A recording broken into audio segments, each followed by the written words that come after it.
So this is not a humanity problem. This is a white European settler colonialist problem. I've been convinced by this book. Any analysis that separates criticizing racism from criticizing capitalism is not useful. It lets one off the hook when they go together. The judge was like almost there to realizing that like American justice is not existent. It's a fiction. Joe Biden talking about, we're gonna restore the integrity of America. America never had integrity. It's never shown a minute of integrity to its indigenous people.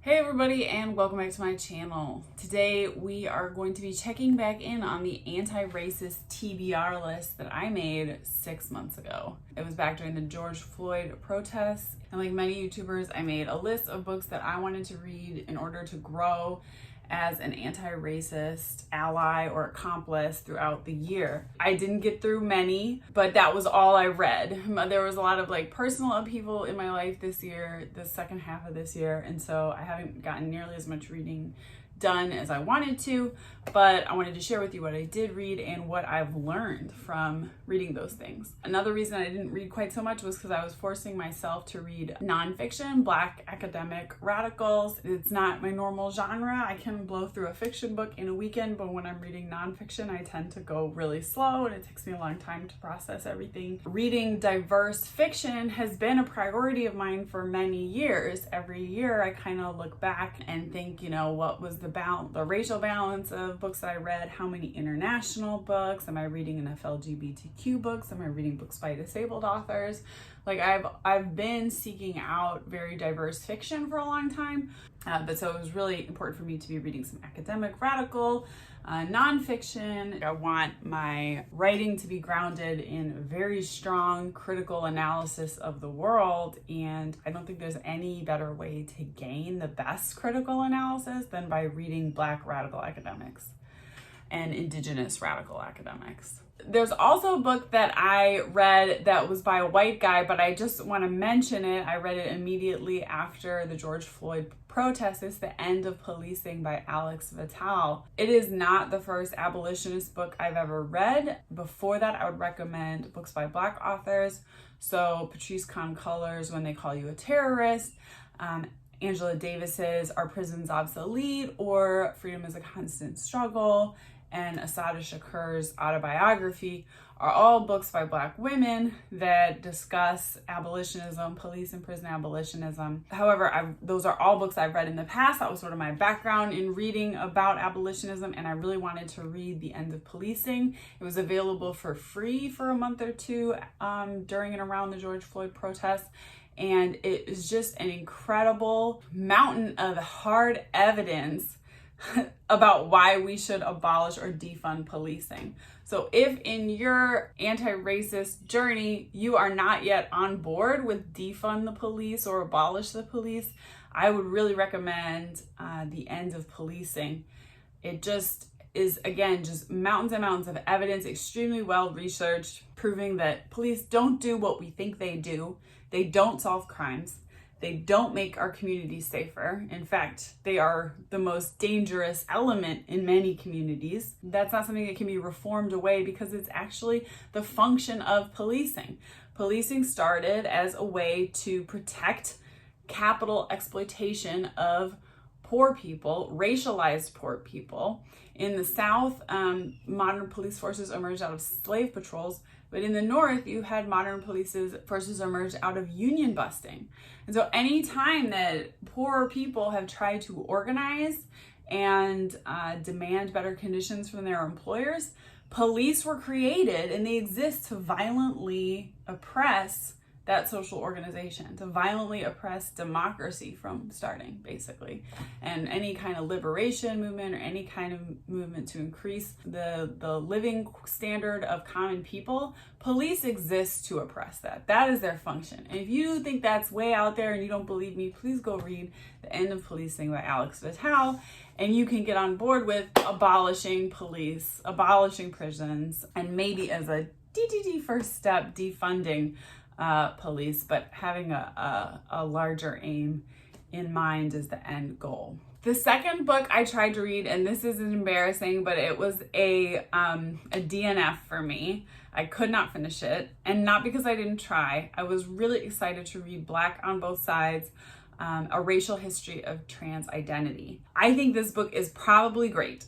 The problem is I was simply not educated enough to read this book.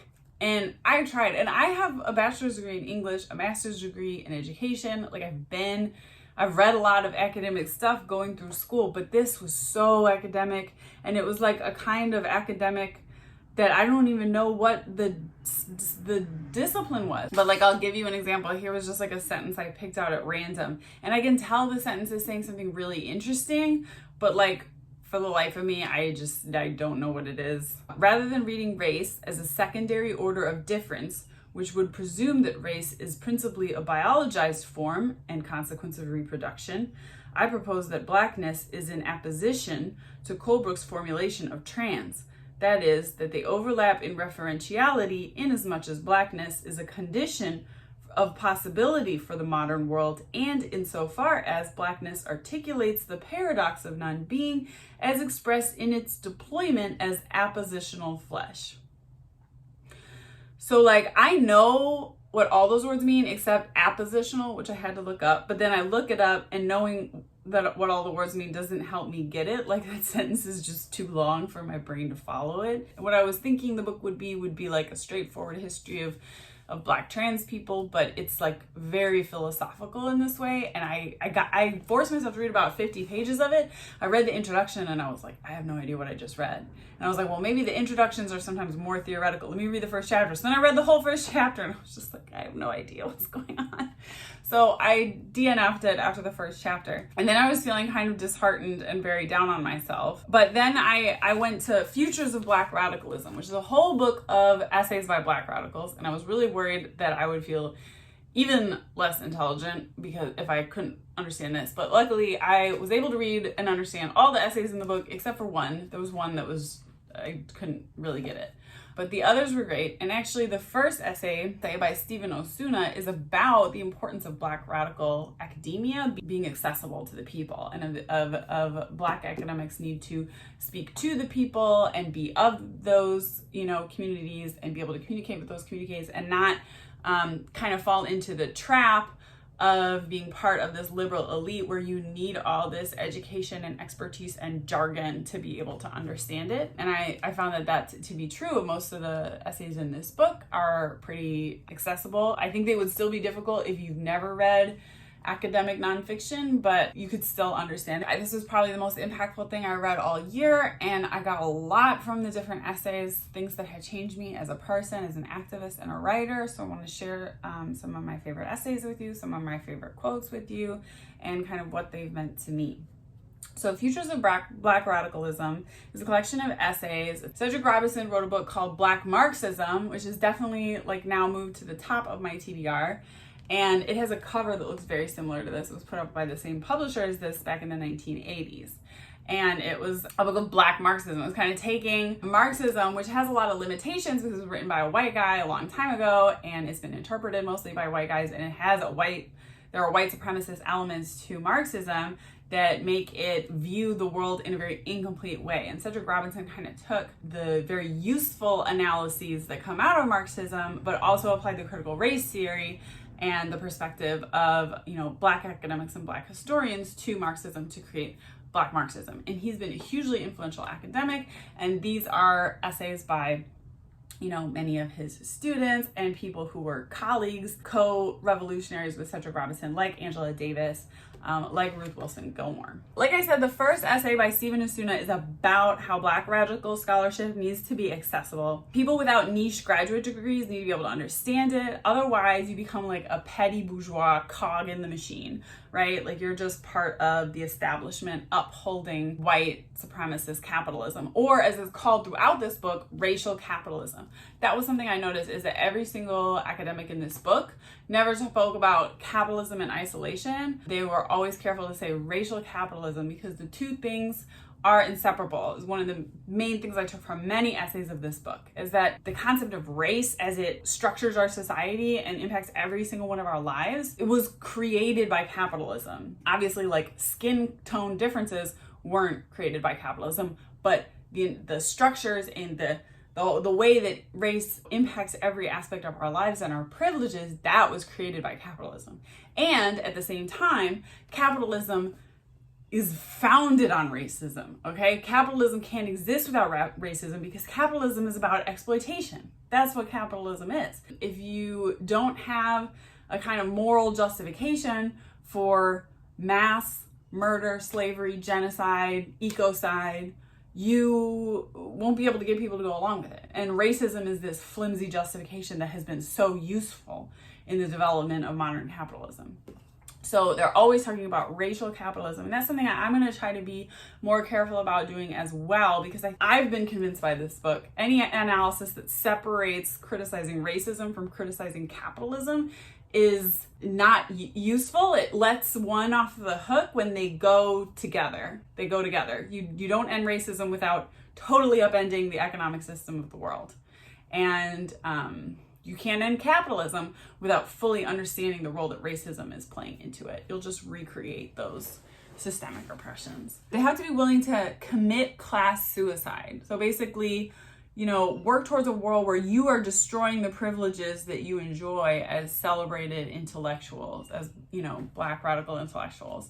And I think that that's also true of any kind of white ally or accomplice of anti-racism, is like, you have to be willing to commit class suicide. You have to be willing to say, it is more important to me to create a world that is free and liberated than to be someone who has it better than millions of people, or people all over the global south, or people of other races. You have to be willing to commit that class suicide and say, I actually think everyone should have equality, everyone should have it the same, and everyone should have what they need to survive and be free and be liberated. Along with that comes a faith and an understanding that if you don't have billionaires at the top, the top 1% hoarding all the wealth of the world, there is enough to go around. Another essay that really resonated with me that I've been thinking about all the time as a climate fiction writer, I think it's so important for every climate fiction writer to read this, is Racial Capitalism by Francois Verge. So climate activists talk about the Anthropocene, which they mark from the beginning of the Industrial Revolution as the time that human beings started radically altering our climate. And we, at the start of the revolution, we were actually heading into an ice age, and we've now, completely, with our fossil fuel emissions, reverse that trend, and we're obviously we're in the midst of global warming, we're in the midst of a mass extinction. So the Anthropocene, it's like the human climate era, right? That's how climate activists, that's how climate scientists have traditionally spoken about human impacts on, major human impacts on the environment. Verge is making an argument that it's actually much more accurate and important that we talk about instead a racial capitalocene. And we which starts actually with the beginning of colonization, European worldwide colonization, in the 1500s, starting, 1492, like around that time. That's when humans really started radically altering the ecosystems of the planet, because that's when Europe started shipping their produce, they started moving just their biosphere all over the world, right? They weren't just colonizing people. They were bringing their crops and wiping out, the native agriculture, wiping out the native wild ecosystems. That's when we started radically, as humans, as white European humans, radically altering the biospheres of the earth. And you already see like a massive environmental destruction starting with the colonization. So the racial capitalism starts there. And it's really important to get that right, because also a lot of climate activists and climate writers talk about humanity. We flatten humanity and say humanity has devastated the earth. That's not specific enough. Humanity isn't a monolith, and there were and are indigenous peoples who are able to live with their environment in a way that's not massively destructive. And when you say humans have done this, you erase that really important truth and that really important distinction. Human beings lived on the continent of North and South America without devastating its environment for tens of thousands of years. There were some examples of environmental devastation, like with the Aztecs and the Mayas, there was some environmental devastation there when the cities got big enough. But like North American tribes, the tribes of the United States, as far as we know, were living in relative harmony. They had some impact on their environment, but they weren't devastating their environment, and they were able to sustain it for tens of thousands of years. In come European colonizers, and in a few hundreds of years, mass extinctions across the US, climate change is out of control, wildfires burning the entire West, hurricanes ravaging the Gulf Coast. So this is not a humanity problem. This is a white European settler colonialist problem. And if you just talk about, oh, humanity does this, humanity's awful, humanity just exploits, it's also so pessimistic, isn't it? Because there are other ways of living and being that have been sustainable. And let's not erase those in our climate activism. Let's not erase those as climate fiction writers. Let's never forget that there are examples of human beings who have not lived in this way. I think that's so important. I've been really just energized about that, and I want to spread the good word about the racial capitalocene. Let's think about climate change in terms of that, in terms of it starting with specifically white settler colonialism, not as some sort of inevitable outgrowth of humanity, because human beings are inherently destructive and exploitive. No, white settler colonialism is inherently exploitive and destructive. But when we look beyond that, we can see there are other ways of being that humans have been able to and can again live in harmony with nature and without being exploitive and destructive. Just another quote from her: the notion of the Anthropocene is a strategy of ideological legitimation that blocks off any prospect of change, right? If you say the Anthropocene, anthro, humanity, is in the word, you're saying this was an inevitable destruction because we're humans. It's not humans that were the problem, it was the white settler European colonials that have done this to the world.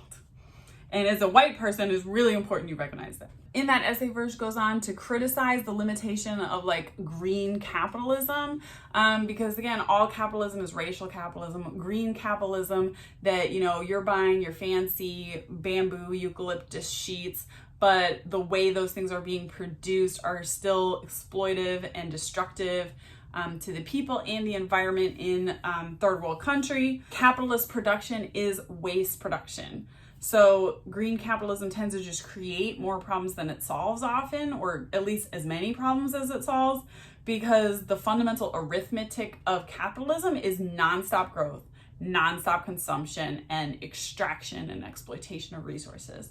So green capitalism will not save us. I also found an interview with Cedric Robinson and his wife Elizabeth Robinson extremely inspiring. So this interview is called The World We Want. It's in this book. And again, Cedric Robinson was the guy who wrote Black Marxism, which kind of inspired all of the essayists in this book. So at one point in the interview, Elizabeth says something, she's sort of paraphrasing something Cedric said. People wanted to know, when does it all get better?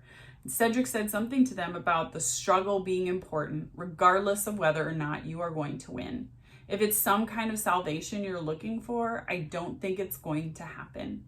We have to understand that there is value in trying, not in winning. It's important to recognize small victories and celebrate them and one another.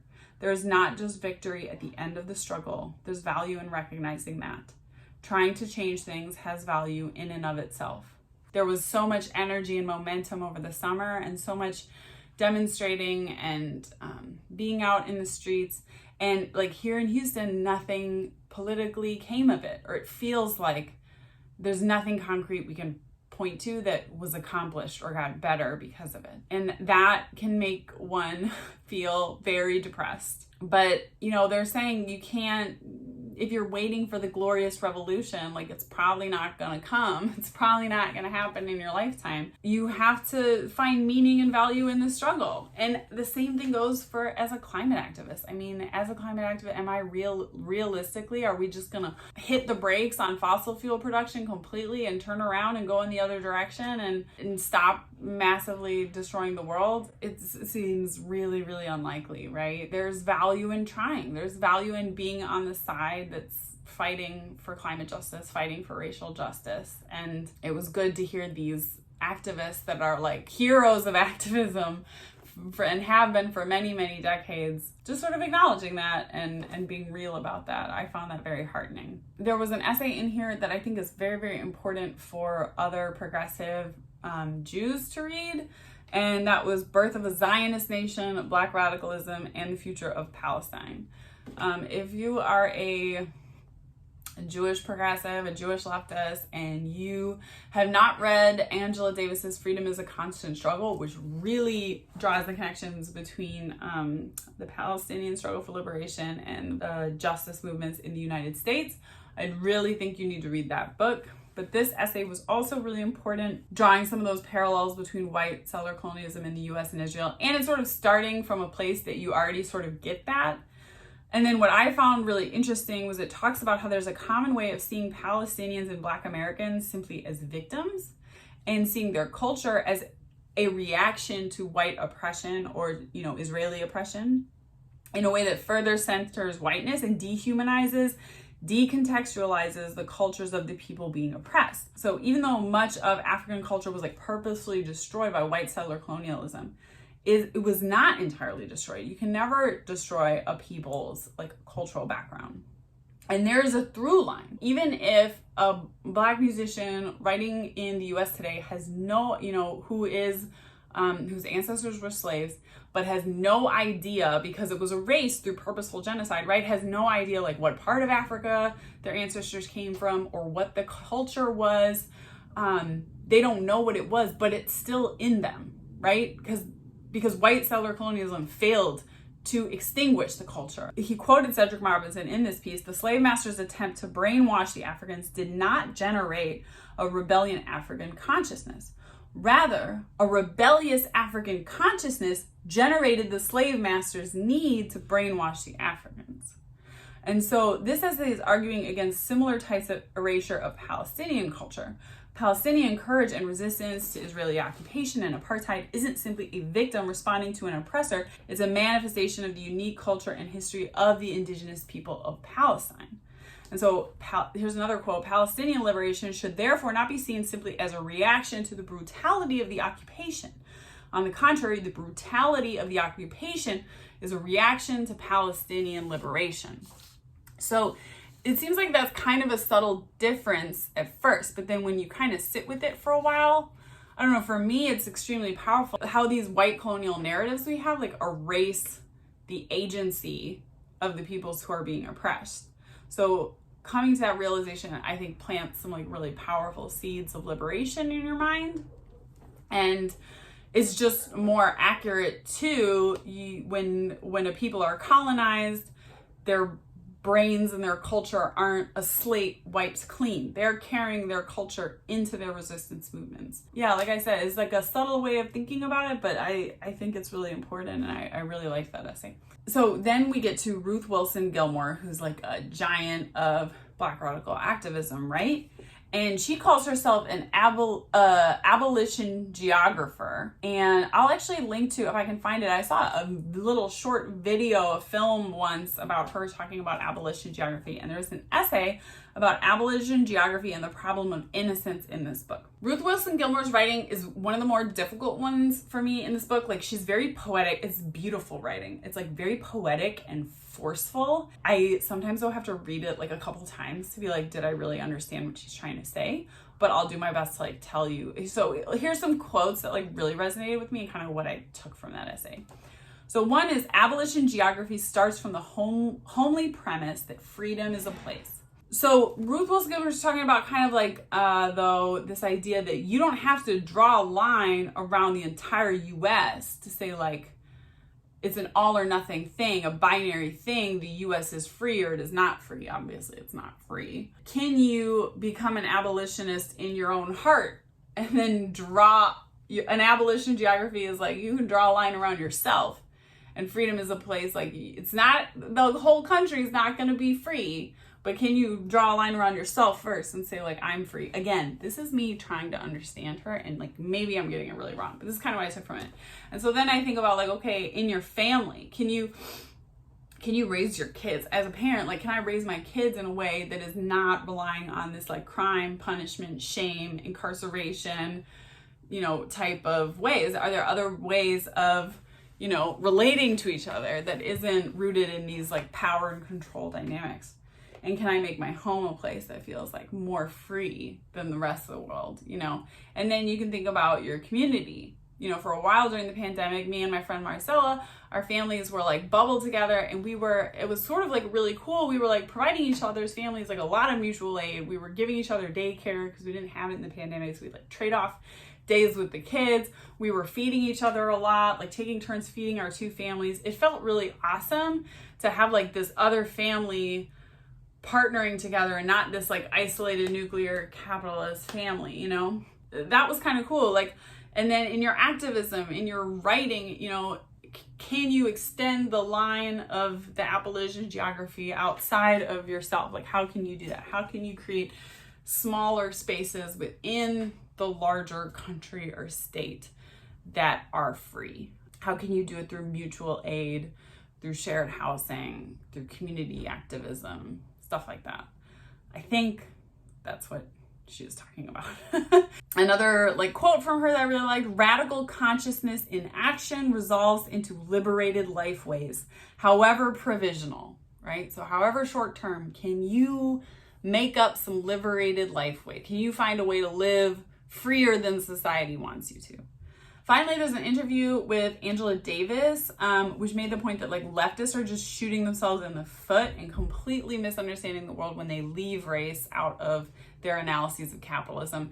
And this is, again, something I sort of already mentioned, but the idea of race just cannot be extricated from capitalism. It is baked in from the beginning. One does not exist without the other. We wouldn't have any concept of race, as we know it today without capitalism, and we would not have modern capitalism without the moral justification of race for otherizing, enslaving, exiling, genociding, destroying the natural environment of peoples all over the world. The early capitalists had to create the idea that other peoples were subhuman and didn't have the feelings and desires and needs that the rest of us do in order to justify these horrific crimes. So those were some of the essays that left the biggest impression on me in Black radicalism. There's a bunch more that I'm not going to talk about, but they were all really great. There's like a listening track where there's like different songs, like popular Black music that along with like critical analyses showing like how these are like Black radical songs. There's other interviews and essays and just like I'm not going to talk about all of it today, but it was a really great read, and I highly, highly recommend this book. Definitely any white leftists need to read that book because it's going to improve your praxis. The last book I read, and I was like super slow reading it. It took me like 2 months to read this book. Is Our History is the Future by Nick Estes. This is a history of the Standing Rock, protests against the Dakota Access Pipeline, but then it's also a history of the entire Lakota Sioux tradition of resistance to white settler colonialism. It's a history of Nick Estes' tribe, which is he calls it the Osage-Sakowin people. I learned it in school as the Sioux Nation, but he doesn't use that term much. I think that's like a colonizer's word, so he calls it the Osage-Sakowin people, which are the Lakota, Nakota, and Dakota tribes. It took me a really long time to read this book, in part because it was so brutal. Like, the history is so dark and tragic. I've been doing this thing where I'm trying to, when I read something horrific, try to give myself time and space to actually feel it and grieve it. It was also so I would sometimes just read a chapter and just feel absolutely gutted by the horrific history I had just read. And I feel like I just need some time to process that before I plow forward. And also it was kind of slow reading because a lot of the horrific evil in this book is bureaucratic evil. This court case went here, and this judge said this, and this bill went before Congress, and this oil company petitioned this hydroelectric plant wanted to flood their lands and wipe out an entire people, and here's how that moved through committees, you know? And that's a really important history. It's really important to understand how racial capitalism, it makes atrocities are unexamined by the American people by just filtering it through crushing bureaucracy, distancing that you're about to like wipe out an entire people's way of life from the emotional, the real reality of that, with this long ass trail of paperwork and court cases and documents and shit, you know? And it's boring and horrific and soul crushing, like uniquely to read about that, just as like a white person. And I can't imagine for Nick Estes, who's like, this is his people, this is his people's Holocaust, and like him having to do all this research and write this book. Like, that's something I was really amazed at. Is like, how did you not become so depressed writing this book that you just wanted to like run into the sun, you know? I just have the utmost admiration for Nick Estes, because this is a long and brutal and dark and tragic history that is just completely hidden from us white Americans, that he has to carry around all the time. And then he has to like lay it out for us and explain it in this book. Oh my God. So there were things in the book like the ghost dancing movement that I had like some knowledge of vaguely from history, that was just completely stripped of like what was the real emotional impact of that movement. And then there were things that I had never heard about, like the Pig Sloan dams. So this was in the 1950s, you know, these people who have been like heroically survived genocide by, you know, intentional infection with smallpox, genocide by being removed from their traditional lands, you know, moved by a treaty to a country that was much more barren than where they were from, but they learned, you know, to subsist off the buffalo. Then having those lands stripped from them by the Homesteader Act, the government was just like, oh, hey, actually, any white person who wants to go there and set up a farm, I'll give it to you for $1 or whatever. The treaty wasn't recognized. The treaty wasn't upheld. Over and over and over again, it's been violated. You know, and these people miraculously survived to the 1950s, and they're able to live and subsist off just down in one little part of their, you know, land that they've been given, which is otherwise like much too barren and inhospitable to survive on, since the buffalo were purposefully wiped out by white people trying to starve the Native Americans into non-existence. They killed like millions and millions of buffalo on purpose so that the Lakota people would starve. Anyways, it's the 1950s, and they've got this, you know, sliver along the Missouri River that they're able to make a subsistence where it's lush enough that they have found a way to survive off the Missouri River. And then the government just decides to allow hydroelectric dam companies to dam up the river, and completely floods their entire tribes, their entire reservations, their homes, all of their agricultural land that was good for growing things on.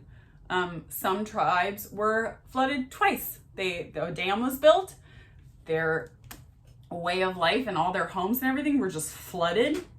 And then they moved and they set up new dams and homes like further down the river. And then the river was dammed again, and they were flooded again. And these things were purposely planned so that the dams would provide cheap electricity for the white settlements, and they wouldn't flood the white cities in the areas, and that they would flood the Native American settlements. It's just vile and it's disgusting, and it was going on in the 1950s. And of course, I never heard any of this in history class. This was completely new to me. So then there was the Red Power movement, the internationalist, indigenous movement.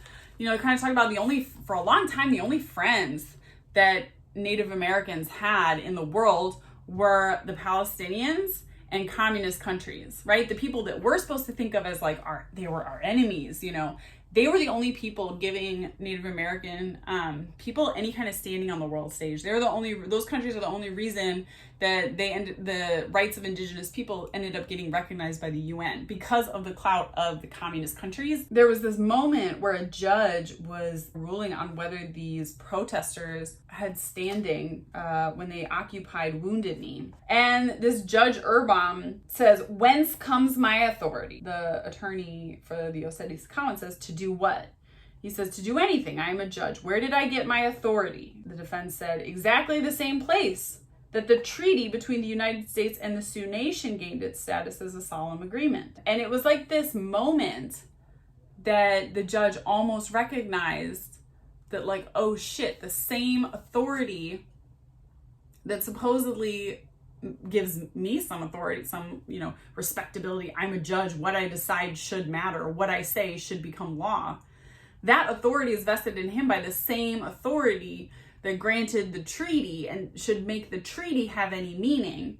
The treaty that's been just repeatedly violated and violated and violated and violated for 150 years, right?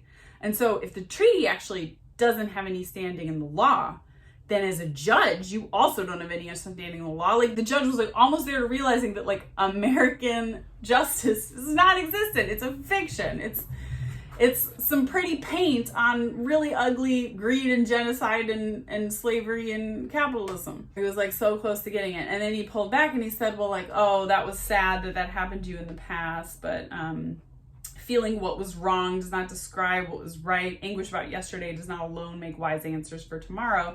Basically, as Estes says, as if the colonial reality were in the past, when indigenous people are still fighting for their lives today. In 2016, there was the Standing Rock protest, and the President Barack Obama sent in the National Guard and blowing fire hoses full of water on grandmas when it was freezing outside, and send in the dogs and beat their asses and drag them off to jail so that you can run a toxic pipeline under their river on their land when they say no. And that treaty says that they're supposed to have jurisdiction over that land, and without that treaty having any merit, nothing in the country has merit. Like, all of our justice systems, I feel like if you're at this point where you're even watching this video, you have like some idea that America is that the United States is the evil empire, right? Like, on some level you get this, but reading these two books, man, it's just like, we are the evil empire. And that's something that I knew, but now I know it more. And, trappings of patriotism have disgusted me for a long time. The sight of the American flag has disgusted me because of my association with its, wars and atrocities and oppressions and settler colonialism all over the world, and its stamping out of freedom. And I know that the United States exists to extract resources from all over the world and uphold capitalism. Like, I knew all that. I knew all that before I read these two books, but now I know it more. And now I'm more disgusted. And I'm more horrified to be, like, part of this country. And that's really the main thing that I got out of reading these books. Sorry, I got all riled up. The U.S. is sick down to its bones. This is a tree grown out of slavery, genocide, mass murder, exile, ecocide, exploitation, all in the name of greed. That is what the U.S. is. And, like, if you don't get that, I can recommend two really good books that will get you there. And it's really important that you get there. Those are our nation's core founding values: greed and exploitation and extraction. And we just tart it up with white marble and pretty speeches about liberty and justice. And if you buy into that, it's bad praxis, I think. If you're an activist who's still like Joe Biden talking about, we're going to restore the integrity of America. America never had integrity. It's never shown a minute of integrity to its indigenous people. It's a country founded on the theft of this land, founded on, giving out smallpox blankets and carrying around vials of smallpox. Oh, you're going to be an asshole to me? I'm going to genocide your community with this smallpox. I mean, ugh. So how have I changed as an activist and a writer? I've kind of mentioned some of those things. One big thing I'm trying to do with my activism, like, I've always been sort of a scattershot activist. And so I will show up to any protest that's going on in the city of Houston. And this is not a very big protest culture here. But, some of the things that I've really showed up for over the years are like environmental protests, for environmental movements, obviously. Any kind of Black Lives Matter protest that I hear about that I can get to, I'm always there. But we don't usually have a consistent protest culture the way some other cities have been protesting every day since the George Floyd murders. Like, that doesn't exist here. There will be bursts of it around certain events, but then it'll just go silent for most of the year. And then I've shown up for the Never Again actions at the detention center, the Emancipation Drive, ironically enough. There's a juvenile, like, ICE detention center facility. And I've been to quite a few of those protests. I care about all the things. I want to show up to all the actions, but I haven't, like, really committed to one group and actually like organize with them. Like sometimes when a campaign's going on that I care about, I'm making phone banking for you or that, but I haven't like stuck with one organization and be like, okay, I'm really gonna go all in with one organization. So I decided maybe I should take that approach. Maybe I should pick like one organization, still show up for like all these other actions of different causes I care about, but actually be involved in like the organizing, like join a group. I'm not a big joiner, kind of a loner, I'm a writer, but like maybe I'm gonna join a group and really organize with them. And I thought long and hard about who I was gonna join. I ended up joining the Democratic Socialists of Houston. They're the group I really want to organize with for now, because I think that they are, addressing all these things I care about. So even though I don't think they're a perfect group, like the Democratic Socialists are working both in terms of direct action and like, measurable electoral action to spread leftism. I'm far to the left of like the Democratic Socialist platform, but they're the leftist groups that's actually like making the most change in the country right now. Change that's meaningfully affecting people's lives. And so I think that that's a good place to put my energies, and that I'm hoping that they'll fight for both, racial justice, anti-racial capitalism, anti-global ecocide, right? Anti-climate change. I'm hoping that I'll feel like I'm making some kind of difference in all those causes that I care about through the Democratic Socialists. I have been kind of disheartened to find in the early like electoral planning meetings and stuff that I've been in that it's like 80% of the time a white guy is talking in these Zoom meetings. And I know that they are saying that they want a more diverse leadership, but that's not the reality right now. The white guys tend to be the ones who are talking. And that's been disappointing to me and making me think about it twice, but I'm gonna give organizing with them a chance for a while and kind of see where that goes and how that changes. Hopefully feel like I can have some kind of bigger impact on the world than just showing up scattershot for all these different causes, but never really engaging with any one group. In terms of how my writing has changed, like, I think that just all of that wisdom and knowledge, thinking as a climate writer about the racial Capitalocene rather than the Anthropocene, making sure that I'm never writing as a climate fiction writer from a place of like human beings are cursed, human beings are inherently supportive, like placing the blame where it lies with white supremacist capitalism, white European settler colonialism. Sharpening your critical analysis of the world makes you a better writer, maybe not necessarily a more commercially successful writer, but perhaps a more morally just writer, which I care about more. I think I want to continue reading history by Black, Indigenous, Palestinian, radical scholars, and continue to sort of sharpen my analysis of the world, which should make my stories more useful to the world, hopefully, in whatever ways. As fiction writers, we have the audacity to believe that we might write something someday that makes the world a bit of a freer and better place. So those have been my main takeaways from my anti-racist TBR list. I'm really curious to hear what other people are saying. I did see a lot of anti-racist TBRs posted in back in like July and June, and I haven't seen many wrap-ups like this from white YouTubers, so I really challenge you to do that. We've been going through a hell of a wild time here in our personal lives, so I haven't been making much content, but this video was like, I need to get this done by the end of the year. This was really important to me. So please leave me your thoughts, questions, suggestions below. If I got anything wrong, if I said anything off base, please call me out on it. And I'll see you next time. Please like and subscribe, help me grow my channel, and I'll see you next time. Bye.